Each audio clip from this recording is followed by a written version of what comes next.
साथ रहते हैं, सबको कहते हैं कि हम सबके बिजनेस साथ है, चूल्हे चौके साथ है। ईमानदारी से अपनी छाती पर हाथ रख कर सोचना, क्या तुम अलग से अपना धन संग्रह नहीं कर रहे हो? ये सोचकर कि पता नहीं भाई भाई कब अलग हो जाएं और हमारी बुरी नौबत कब आ जाए। बुरी नौबत उन्हीं की आएगी जो इस तरह से गलत तरीके से अपने लिए धन अलग से संग्रह कर रहे हैं। बुरी नौबत उनकी आएगी। अरे भाई भाई हो, और भाई भाई भी अगर दीवार रखे, भाई भाई भी दूरियां रखे, भाई भाई भी एक दूसरे के प्रति मानसिक संकुचितता रखे।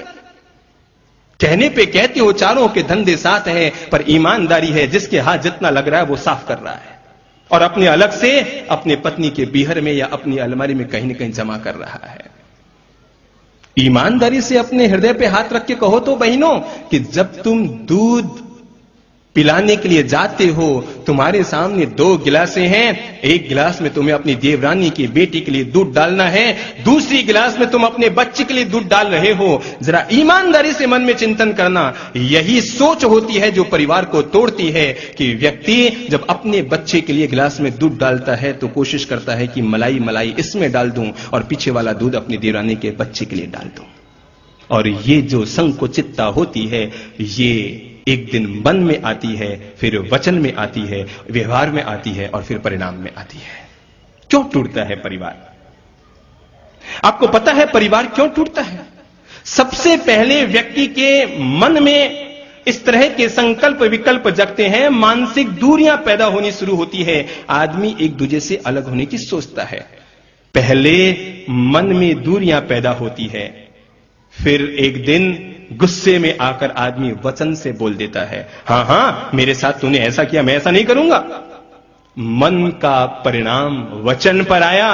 धीरे धीरे वचन पर आती हुई लड़ाइयां कभी हाथों पर आ जाती है, भाई भाई पर हाथ उठा देते हैं और हाथों पर आई लड़ाइयां एक दिन सड़क पर आ जाती है, सड़क पर आई हुई लड़ाइयां एक दिन कोर्ट में पहुंच जाती हैं और इस तरह परिवार कलह से ग्रस्त हो जाता है।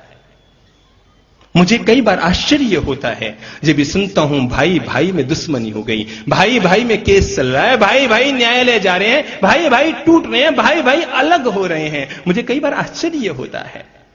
आप लोग देख रहे हैं, हम जो 2 मंच पर बैठे हैं ना संत, ये एक ही मां की कोख से जन्मे हैं। और आपको बताऊं, इस दुनिया में प्रेम किसे कहते हैं, एक दूसरे के प्रति मान और सम्मान किसे कहते हैं, एक दूसरे के प्रति सैक्रिफाइस किसे कहते हैं, अगर ये समझना हो तो कोई हमारी जिंदगी से समझे। शायद लड़ना, झगड़ना, बोलना, बर्ताव करना तो बहुत दूर की बात, जिंदगी में अब तक 40 साल में हमें यह भी नहीं याद कि हमने एक भाई ने दूसरे भाई की कभी बात भी काटी हो। एक भाई ने जो कह दिया वो दूसरे भाई का निर्णय। जिंदगी में कभी ऐसा नहीं किया कि भाई ने भाई की बात काटी हो। अगर भाई भाई की बात काटेगा तो दुनिया में प्रेम किसके साथ होगा? अगर भाई भाई से दूरियां बनाएगा तो दुनिया में प्रेम किसके साथ होगा?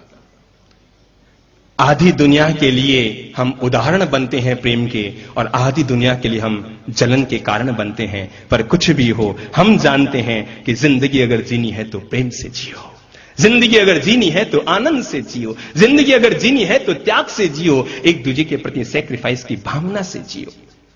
मुझे कोई पूछे कि घर का स्वर्ग क्या होता है तो मैं आपको बता देना चाहता हूं, जहां पर 4 भाई एक छत के नीचे रहते हैं, एक चूल्हे में खाना खाते हैं, एक थाली में बैठकर खाना खाते हैं। मुझे कोई पूछे कि घर का स्वर्ग क्या है तो मैं कहना चाहूंगा यही घर का स्वर्ग है और यही घर का नरक है कि जहां पर 4 भाई एक घर में रहते हुए भी अलग अलग चौके चलाते हैं और चूल्हे जलाते हैं और उनके बूढ़े मां बाप अपने हाथ से रोटी बनाकर खाते हैं।